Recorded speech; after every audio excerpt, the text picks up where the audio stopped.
Mediante esta ponencia pretendo ofreceros una visión sintética de un episodio histórico desarrollado entre los siglos XVI y XVIII en el extremo sur oriental de Canadá. En su génesis fueron agentes activos los marinos y comerciantes vascos. A lo largo de la ponencia describiremos la génesis de las pesquerías, resumiremos sus características principales y consideraremos las implicaciones que la presencia vasca y estas pesquerías tuvieron sobre las sociedades locales. Esta síntesis combinará evidencias arqueológicas, documentales, antropológicas, geográficas y filológicas que han sido interpretadas de forma conjunta en este trabajo. Creemos que solo este procedimiento permite ofrecer una visión general sobre el complejo proceso histórico que pretendemos caracterizar a continuación. El descubrimiento de Canadá se encuadra en los compases iniciales de la colonización de América. Fue fruto del interés de las principales monarquías europeas por encontrar rutas que les condujeran a Asia, para establecer así un comercio directo con sus habitantes. Después de que los reinos de la península ibérica monopolizaran las rutas que llegaban a Asia por el sur de Europa, el resto de monarquías europeas se vieron obligadas a explorar otras vías alternativas.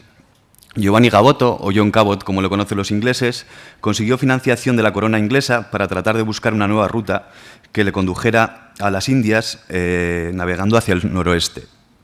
Siguiendo este objetivo, la expedición inglesa se topó, literalmente, con las costas canadienses en 1497.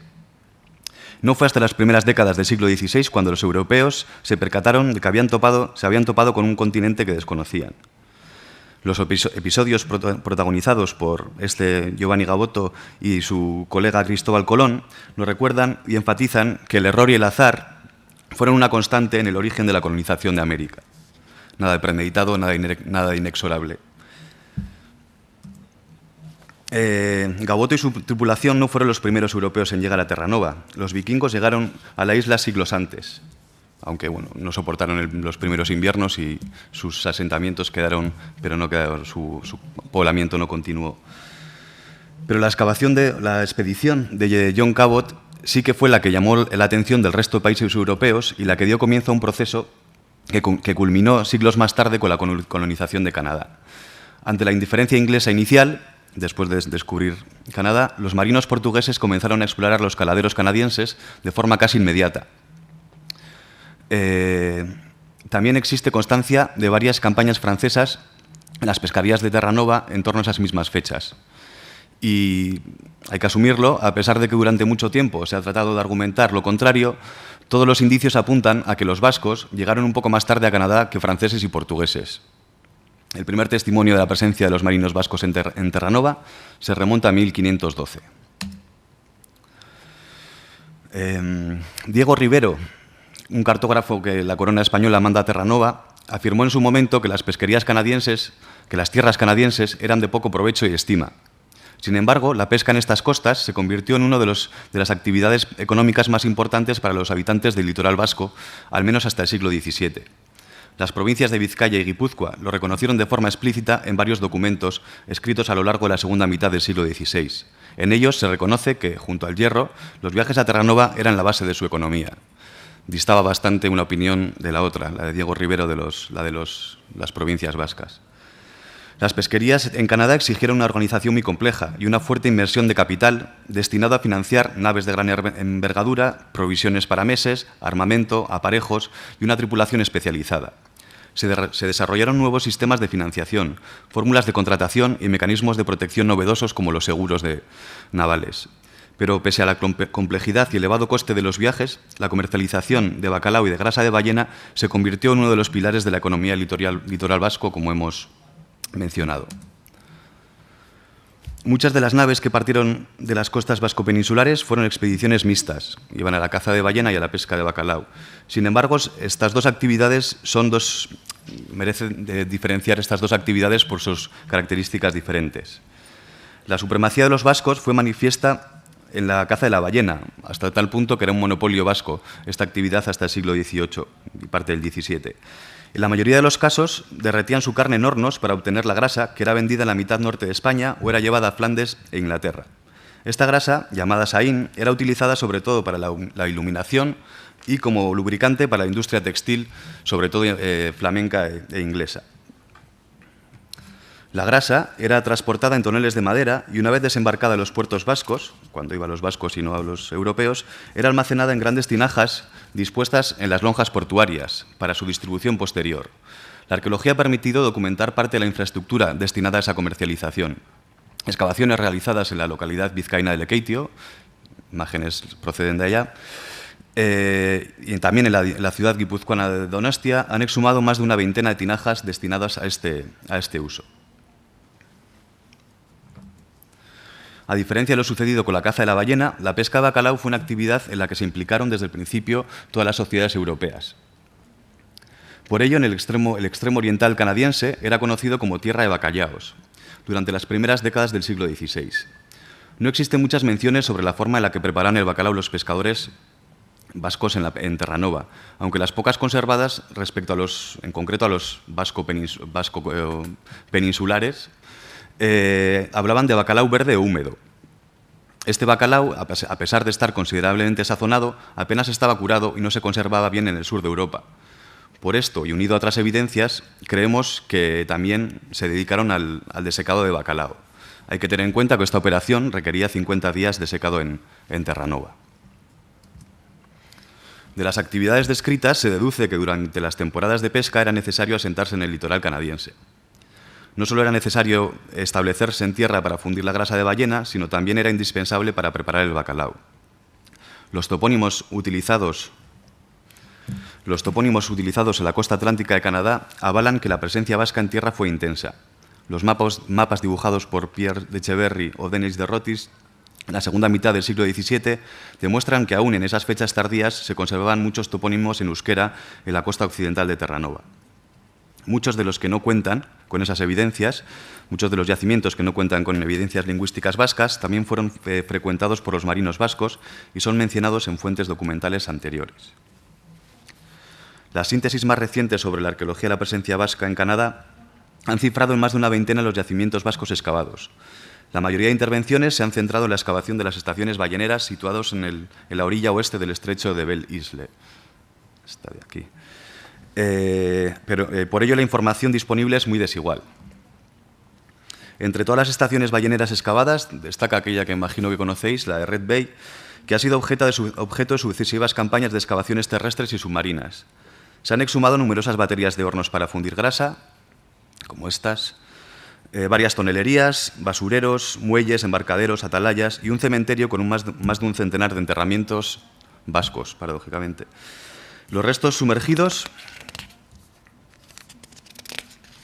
corresponden a astillas de madera, huesos de ballena y espinas de bacalao, pero los restos más remarcables de las campañas de excavación submarina son los 5 buques hundidos con los que se asocian 3 chalupas y numerosa cultura material. Las excavaciones realizadas en el resto de estaciones balleneras situados en el estrecho de Belle Isle confirman el patrón de asentamiento de Red Bay, aunque solo una de ellas ha sido excavada en extensión, la estación de Stage Island en Chateau Bay. Esta excavación consolida el modelo de estación ballenera, pero proporciona también matices interesantes que densifican este esquema y aportan un mayor grado de detalle. Una de sus características distintivas es su estratificación, más compleja que lo habitual en los yacimientos vasco-canadienses, donde solo suele haber una única secuencia. En este caso, contamos con una clara superposición de ocupaciones sucesivas, una inicial vasca, una posterior francesa y una última inglesa. Otra de las características distintivas de este yacimiento es la extraordinaria conservación de algunas de las estructuras, que permite la reconstrucción de las técnicas constructivas empleadas. En la imagen tenéis uno de los muros de la carpintería.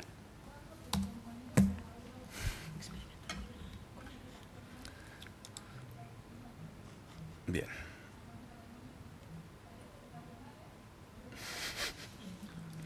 Por lo menos así os refrescáis un poquito. El yacimiento de Hard Harbour en Petit-Mécatina es el tercer yacimiento vasco excavado en extensión en Canadá y el único ubicado fuera del estrecho de Belle Isle. Se ubica concretamente en la provincia de Quebec. Además, su periodo de ocupación es el más extenso entre todos los yacimientos vascos conocidos, oscilando entre el siglo XVI y el XVIII. Los investigadores han determinado 2 fases de ocupación principales, una inicial asociada a la caza de ballena y otra posterior relacionada con la pesca de bacalao, que en este caso evidencia una ocupación más intensa. Bien, esto va a ser un poco más lento de lo que esperaba.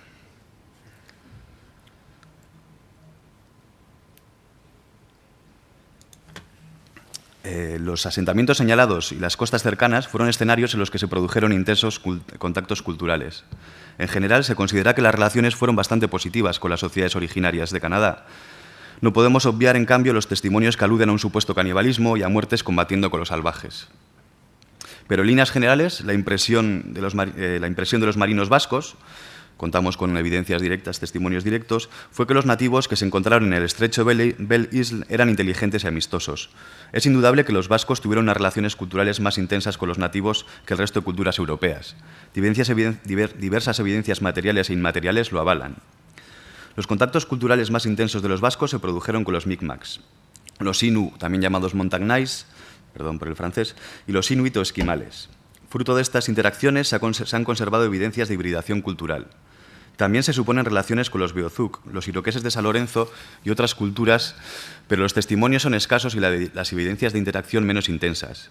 Todo ello proporciona un interesante caso de interacción multicultural en forma de middle ground que se prolongó durante el tiempo que la empresa vasca subsistió en Canadá. El excepcional caso de hibridación lingüística producido como consecuencia del establecimiento de las pesquerías, el conocido Pitkin vasco-canadiense, es una prueba irrefutable de la intensidad de los contactos culturales entre vascos y pobladores originarios. Estas evidencias lingüísticas tienen, además, su contrapartida en el terreno material. La presencia de supuestos objetos vascos en yacimientos locales ha sido considerada una evidencia de comercio o intercambio con los nativos. Asimismo, la mayoría de estaciones balleneras excavadas han proporcionado objetos relacionados con las sociedades locales. Para concluir, deciros que espero haber demostrado que las pesquerías vascas representan un caso interesante y, en cierta manera, diferente de hibridación e interacción multicultural. Pero queremos remarcar que su consideración en el contexto general de la colonización de América permite reafirmar el carácter casual del colonialismo temprano, subrayar la naturaleza aleatoria de su desarrollo y enfatizar la importancia del papel desempeñado por las sociedades locales. Pero queremos finalizar, era un amago lo del final, con una idea que contextualizamos en el marco de esta sesión y enmarcamos en la temática de estas jornadas. La arqueología europea ha mostrado hasta fechas recientes un desinterés manifiesto por el colonialismo. Bien sea debido a un posible sentimiento de culpa y vergüenza o por el escaso desarrollo de las arqueologías posmedievales, el hecho es que ha sido un campo olvidado. Esta sesión demuestra un cambio de tendencia y nos permite recordar que el litoral vasco se vio fuertemente beneficiado por el colonialismo y que los vascos fueron agentes muy activos en su desarrollo. La arqueología, con su característica actitud crítica, tiene en su mano la revisión del enfoque predominante en la historiografía europea del colonialismo, fundamentado en una visión épica y paternalista. Pero la arqueología tiene además la posibilidad de socializar este problema. Puede y debe incentivar una reflexión sobre esta responsabilidad histórica que, pese a haber sido heredada de forma forzosa, aún no ha sido asumida por nuestra sociedad. Muchas gracias por vuestra atención.